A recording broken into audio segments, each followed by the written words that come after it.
100 langkah bermula dengan satu langkah yang pertama.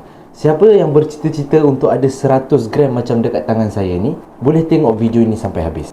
100 gram macam dekat tangan saya ni tuan-puan, bernilai RM43,000 untuk hari ini. Tetapi tuan-tuan dan puan, tahukah anda tahun 2021 untuk 100 gram harga dia hanya sekitar RM21,000. Ini menunjukkan tuan-puan yang kenaikan harga emas lebih 100% untuk dalam masa 4 tahun sahaja. Memang emas ni ajaib tuan-puan. Bila tuan-puan menabung lebih besar gram tersebut, lebih cepat keuntungan yang tuan-puan dapat.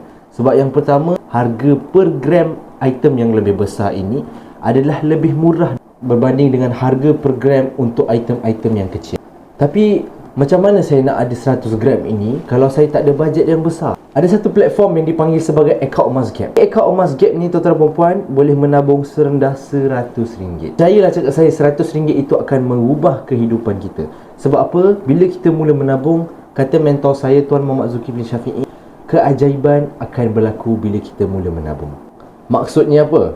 Bila mula menabung, tabungan semakin bertambah, hutang semakin berkurang. Dan tahu-tahu saja bila kita konsisten, one day kita akan capai juga 100 gram ini tuan-tuan dan puan.